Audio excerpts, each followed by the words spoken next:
is Liang and I'm Nick. Today I'll read story Life in Rainforest. Let's start. Tropical rainforest. All the tropical rainforests are near the equator. Most of them are in the tropics. The biggest tropical rainforest is the Amazon rainforest in South America. The second biggest is the Congo rainforest in Africa. South of Asia also has a lot of tropical rainforests. There are smaller rainforests in Central America, Madagascar, India, Australia, and on the island near Australia. Tropical rainforests cover only about 6% of Earth, but they have 50% of all different types of animal and plant that we know. About 10 square kilometers of rainforest can have 750 types of tree, 101 million and 500 types of other plants, 400 types of birds, and 150 types of butterfly. Some very big animals live in tropical rainforests. Jaguars are the biggest cats in the Amazon rainforest. Rainforest layers. The tropical rainforests have layers. The top layer is an emergent layer. The tops of the tallest tree are in this layer. It's very windy. Eagle and bat live here. Next layer is the canopy. The big branches and leaves of tall trees are here. There are many types of animals in this layer because they are like a lot of food. Monkeys and toucans live in the canopy. The next layer is the understory. The top of the small trees are in these layers. It's dark and hot. Jaguars and tree frog live here. The bottom of layer is in the forest floor. The roots of the trees are in this layer. Many insects live on the forest floor. Some big animals like anteaters live here too. They eat the insect. 3. Plants. The animal and people get a lot of food from rainforest plants. Bananas, pineapples, and nuts all grow in the rainforest. We can make things from rainforest plants too. People make clothes and bags from pineapple leaves. We also use some plants to make medicines. We can use some rainforest trees, like balsam tree for wood. We can use the rubber tree for latex or to make rubber. Many rainforest plants are homes for animals like monkeys, birds, and insects. Some frogs sleep between the leaves of big plants. Some birds and other small animals live in the tree holes. They make nests for their babies in the hole. Orangutans sleep in nests in trees. They make the nest from leaves and branches. Rivers. Tropical rainforests have some of the biggest rivers on Earth, like the Mekong River in Asia and the Congo River in Africa. The biggest rainforest river is the Amazon River in South America. The Amazon is about 6,400,000 kilometers long. Many small rivers go into big rainforest rivers. More than 100 small rivers go in the Amazon.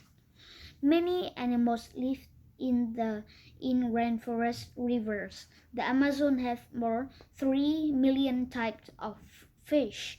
One example is piranha. Piranha. Pi, pira, piranha. It has big teeth. Anacondas also live here. The anaconda is one of the biggest snakes in the world. People need rainforest river too. Rivers give people free fish to eat and waters. Rivers are also important for travel. Many people travel by boat because there aren't many roads. Mammals. Mammals is an animal that breathes air and drinks milk from its mothers. A lot of mammals live in rainforests. Chimpanzees are mammals and they live in African rainforest. They eat leaves, fruit, insects, and other animals. Sloths live in the rainforest in Central America and South America.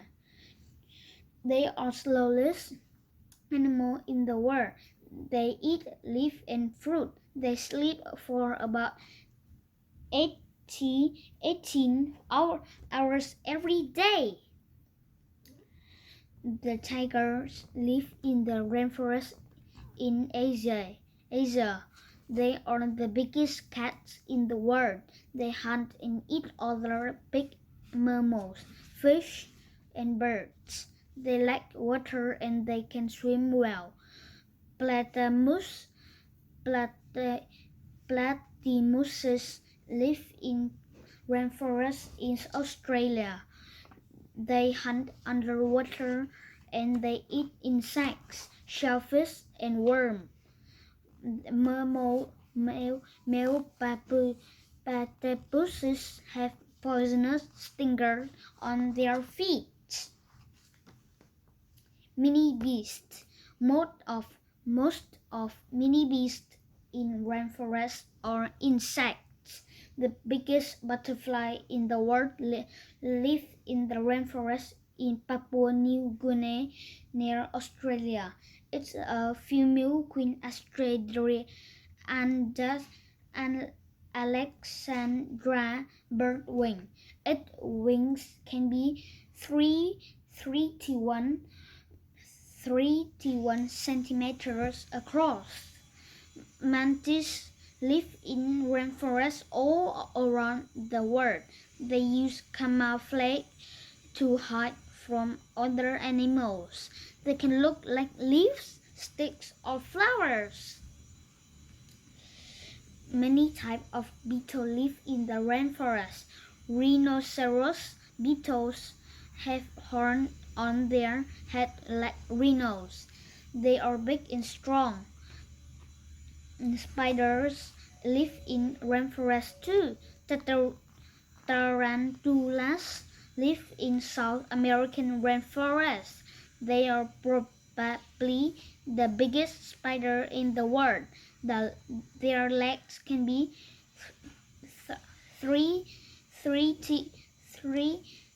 30 centimeters long. Birds. Some rainforest birds are very colorful. The Australian king parrot has a red head, green wings, and blue tail. It has a yellow circle around each eye. Horizon birds are black, brown, gray, orange, red, and blue. They live in Amazon rainforest. Their babies have 2 claws on each wing. They use these claws to climb before they can fly. Some rainforests are big. The female northern cassowary from Papua New Guinea can be up to 2 meters long, tall. It can weigh high 58 kilograms. It has very big feet and it can fly. Other rainforest birds are very small. The smallest birds are hummingbirds. They drink nectar from flowers. They can flap their wings very fast, from 15 to 80 times every second. People. Many different groups of people live in tropical rainforest. The Penan peoples live in Sarawak in Borneo in Asia. The Penan people travel through the rainforest in families up to 30 people. Each family had one hut to live in and one smaller hut to sleep in. When they travel, they build new huts. The Penan people make flour from sago plum tree. They hunt and eat deer, smaller animals, and birds. Sometimes they use blowpipes to hunt. The rainforest is the home of Penan people, but some older people cut down the tree. Then the rainforest is different. Sometimes the Penan people can find the plant that they use for medicines. Sometimes they can find clean water or food. Rainforest problems. Tropical rainforests are getting smaller. They cut down the trees to get wood. They sell the wood. Lot of furniture, doors and floors are made from the wood. Some farmers also cut down rainforest trees. They do this to keep count on the land or grow coffee or sugar. Then they can sell the corn, coffee and sugar. Trees are good for soil. When there are no trees, the soil is not very good. The new tree grow more slowly, and some trees die. With no trees, rainforest people and animals have no homes. They can find food, and they can live in the rainforests. Save the rainforests. How we can save tropical rainforests? We can buy coffee, sugar, and bananas from farmers who do not cut down rainforest trees. We can buy furniture that not made from rainforest wood. We can buy recycled paper. This saves tree because paper is also made from wood. We can teach others about rainforest and the people that live there. We can teach them about amazing rainforest plants and rivers. We can teach them about the special mammals, birds, and many beasts that live here too. Rainforests are a beautiful and important place. Please save rainforests. The end. Bây giờ con sẽ đọc bằng tiếng Việt. Rừng nhiệt đới nằm ở đường xích đạo. Những rừng nhiệt đới nằm ở đường xích đạo những rừng nhiệt đới rất gần ở đường xích đạo. Một số chúng nằm ở xích đạo. Những rừng nhiệt đới to là Amazon ở Nam Mỹ. Rừng nhiệt đới to thứ hai là rừng nhiệt đới Congo ở châu Phi. Ở Nam Á cũng có rất nhiều rừng nhiệt đới. Những rừng nhiệt đới nhỏ như nằm ở giữa châu Mỹ, Madagascar ở Ấn Độ, Australia và những hòn đảo gần Australia. Những rừng nhiệt đới được bao phủ khắp trái đất, chỉ có 6% nhưng có tận 50% tất cả những loài động vật và những thực vật mà chúng ta biết có. Và trong bán kính 10 km ở rừng nhiệt đới, chúng có tận 750 loài cây và 1.500 những cái loài thực vật khác, và 400 loài chim và 150 loài bướm, và một vài động vật lớn sống ở rừng nhiệt đới. Báo đốm Mỹ là con mèo to nhất ở rừng nhiệt đới Amazon. Những tầng lớp ở rừng nhiệt đới có những tầng lớp. Những tầng cao nhất là tầng nổi. Tầng này là tầng cao nhất tính từ cây xuống. Tầng thấp nó rất là gió. Con chim đại bàng và dơi sống ở đây. Tầng tiếp theo là tầng tán lá. Cái tầng ở đây có rất nhiều những cái nhánh cây to và lá của những cây cao. Ở đây rất nhiều loài động vật sống ở tầng này, bởi vì ở tầng này có ánh sáng và rất nhiều đồ ăn. Khỉ và toucan sống ở cái tầng tàn lá. Tầng tiếp theo là tầng dưới. Tầng này ở cái tầng này có những cái cây nhỏ hơn sống ở tầng này. Ở tầng này nó rất tối và nóng. Những con báo đốm Mỹ và những con nhện cây, những con ếch cây sống ở đây. Ở tầng thấp nhất là tầng rừng. Những cái gốc cây của cây sống ở tầng này. Rất nhiều loài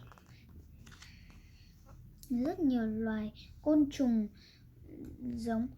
sống ở tầng rừng. Một vài động vật to như động vật ăn kiến cũng sống ở đây nữa. Chúng thường ăn những côn trùng, thực vật, động vật và con người lấy có rất nhiều đồ ăn từ các thực vật ở rừng nhiệt đới. Chuối, dưa lê và những cái hạt đều sống ở rừng nhiệt đới. Chúng ta làm những thứ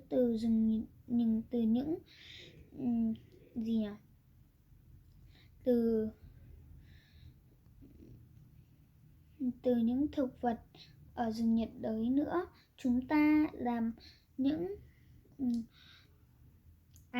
quần áo và túi từ lá của cây dưa lê. Chúng ta cũng sử dụng sử dụng một vài thực vật để làm thuốc. Chúng ta cũng sử dụng chúng ta cũng dùng cây nữa, giống như cây lấy gỗ để cho gỗ. Chúng ta cũng sử dụng cây nhựa để lấy mủ để làm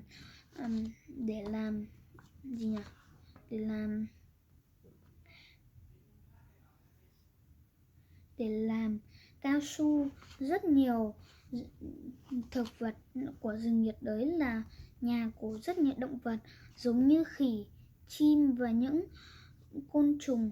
Một vài những con ếch sống ngủ ở hai tán lá của một cái cây to. Một vài con chim và những động vật nhỏ khác sống ở những cái hốc cây. Chúng làm những tổ cho những em bé ở trong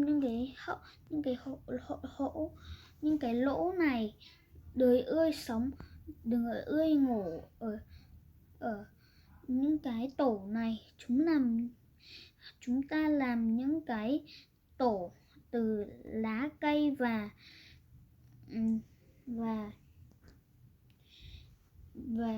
nhánh cây. Chúng làm từ những cái lá và nhánh cây. Những con sông rừng nhiệt đới có những con sông lớn nhất trên trái đất, giống như sông Mekong ở châu Á trên trái đất, rừng nhiệt và ở châu Á, và sông Congo ở châu Phi. Rừng nhiệt đới to nhất thế giới nằm ở Amazon, là ở Nam rừng là con sông Amazon nằm ở Nam Mỹ. Amazon có diện tích của nó là 6.400 km. Cái con sông ở Amazon dài tới tận 6.400 km dài, và rất nhiều những cái con sông nhỏ khác đi. Nó được phân tách từ rừng nhiệt đới. Từ con sông của rừng nhiệt đới có hơn 1.000 con sông nhỏ khác đi từ Amazon. Rất nhiều loài động vật sống ở sông ở Amazon. Amazon có hơn 3.000 loài cá. Một trong chúng là những con cá pirama. Nó có những hàm răng rất to. Và chăn Nam Mỹ cũng sống ở đây nữa. Con chăn Nam Mỹ là một trong những con rắn to nhất trên thế giới. Mọi người cũng cần rừng nhiệt đới. Cái con sông của rừng nhiệt đới nữa. Những con sông giúp cho con người có cá để ăn và nước. Những con sông rất quan trọng cho ngành du lịch. Rất nhiều người tới đây và du lịch bằng thuyền, bởi vì ở đây không có nhiều con đường. Những động vật có vú. Những động vật có vú là những động vật thở không khí và uống sữa từ mẹ của nó. Rất nhiều động vật có vú sống ở rừng nhiệt đới. Ví dụ là tinh tinh là một động vật có vú, và chúng sống ở châu Phi, rừng nhiệt đới châu Phi. Chúng ăn lá, hoa quả, côn trùng và những động vật nhỏ khác. Con sloth cũng sống ở rừng nhiệt đới ở giữa châu Mỹ và ở Nam Mỹ. Chúng là những động vật chậm nhất thế giới. Chúng ăn lá và hoa quả. Chúng ngủ tới 18 tiếng mỗi ngày. Những con hổ cũng sống ở rừng nhiệt đới ở châu Á. Chúng là những con cá mèo lớn nhất trên thế giới. Chúng săn bắt và ăn những động vật có vú khác. Ví dụ như cá. Chúng ăn những động vật có vú khác. Cá và chim. Chúng thích nước và chúng có thể bơi rất tốt. Thú mỏ vịt sống ở rừng nhiệt đới ở Australia. Chúng săn bắt dưới nước và ăn những động vật, ăn những côn trùng, những vỏ sò và những con sâu. Những con cái có nọc độc châm ở những móng trên những chân của nó. Những con quái thú nhỏ. Một trong những quái thú nhỏ ở rừng nhiệt đới là những con côn trùng.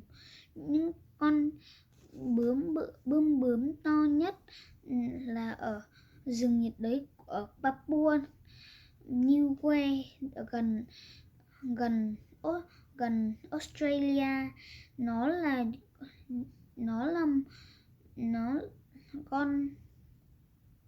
con được nữ hoàng Alexandra Birdwing. Nó có cái cánh của nó có thể lên tới 30 cm. Bọ ngựa sống ở rừng nhiệt đới xung quanh khắp thế giới. Chúng sử dụng ẩn thân để trốn những động vật khác. Chúng có nhìn giống cái lá, hay những cái nhánh cây, hay là những cái bông hoa. Và rất nhiều loài bọ khác sống ở rừng nhiệt đới. Bọ sừng có những cái sừng trên đầu nó giống như con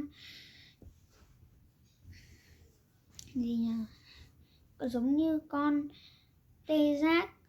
Chúng rất to và khỏe. Những con nhện sống ở rừng nhiệt đới nữa. Con tarantulas sống ở Nam Mỹ, rừng nhiệt đới Nam Mỹ. Chúng là một trong những con nhện to nhất thế giới. Cái chân của chúng có thể lên tới 30 cm dài. Một vài con chim rừng nhiệt đới rất là sặc sỡ. Con chim ở Australia, con chim vua của những con vẹt có đầu là màu đỏ, có một cái bộ cánh màu xanh lá cây và đuôi là màu xanh nước biển nó có. Và trên tại mắt nó có một vòng màu vàng xung quanh mắt của nó. Con chim Huartzin có màu đen, nâu, trắng, màu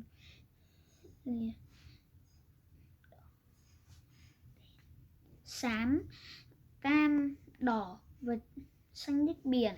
Chúng sống ở rừng nhiệt đới Amazon. Những em bé của nó có hai cái tay ở trên mỗi hai cái chân ở trên mỗi cái cánh. Chúng sử dụng hai cái chân đó để trèo trước khi chúng phải bay được. Một vài con chim ở rừng nhiệt đới rất to. Những con những con đực Northern Cassowary từ Papua New Guinea có thể cao tới 2 mét. Cân nặng của chúng là 58 kg. Chúng có những cái bộ chân rất to và chúng không thể bay được. Một vài loài chim ở rừng nhiệt đới rất là nhỏ, và con chim nhỏ nhất là con chim ruồi. Chúng uống nước mật từ những cái bông hoa. Chúng có thể đập cánh rất nhanh, từ 15 tới 80 lần mỗi phút. Con người, rất nhiều loại người sống ở rừng nhiệt đới. Người Penang sống ở Sarawak là ở Borneo ở châu Á. Người Penang du lịch khám phá đi khám phá khắp rừng với nhà với gia đình lên tới 30 người. Mỗi gia đình có một cái hố để sống ở trong đó và một cái hố để ngủ. Họ liên tục di chuyển và xây những cái hố mới. Người Penang là còn biết làm bột từ cây sago plant. Họ săn bắn và ăn những con nai và những động vật có vú nhỏ và chim. Một vài chúng sử dụng cung bắn cái sáo thổi bắn tên để săn bắn. Và ở rừng rừng nhiệt đới là nhà của người Penang, nhưng một vài người cắt chặt cây và rừng nhiệt đới trở thành một nơi rất khác biệt. Một vài người Penang không thể tìm thấy những cái thực vật để làm ra thuốc chữa. Một vài họ không thể tìm thấy nguồn nước sạch hay là những đồ ăn. Những sai lầm của những tổn thất của rừng nhiệt đới trở nên càng ngày càng nhỏ. Mọi người chặt cây để lấy gỗ quá nhiều. Họ bán gỗ rất nhiều. Nội thất như cửa, sàn đều làm từ gỗ. Một vài nông dân cũng chặt cây xuống của rừng nhiệt đới. Họ khiến cho những con bò của họ, những mảnh đất của con bò của họ để nuôi chúng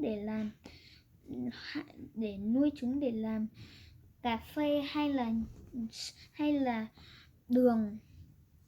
Sau đó chúng có thể bán bò,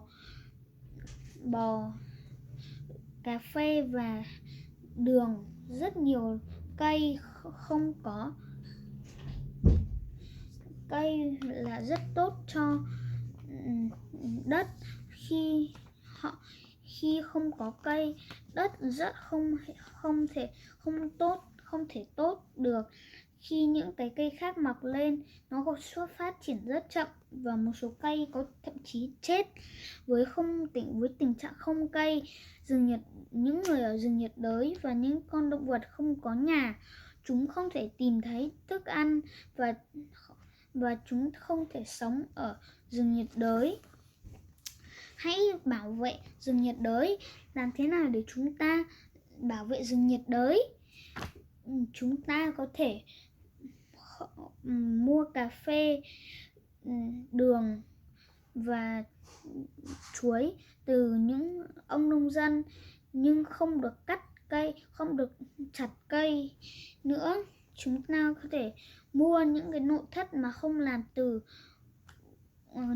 làm từ gỗ. Chúng ta có thể tái chế lại những cái tờ giấy và giữ gìn cây, bởi vì giấy cũng được làm từ cây, được làm từ gỗ. Chúng ta có thể tuyên truyền những người khác về rừng nhiệt đới và những người sống ở đó. Chúng ta có thể nói về những cái thực vật tuyệt vời ở rừng nhiệt đới và những con sông. Chúng ta có thể tuyên truyền họ về những động vật có vú rất là đặc biệt như chim, những con quái thú nhỏ cũng sống ở đấy nữa. Rừng nhiệt đới rất tuyệt vời và rất quan trọng, là một nơi rất quan trọng hãy hãy bảo vệ rừng nhiệt đới. The end for today. Bye bye.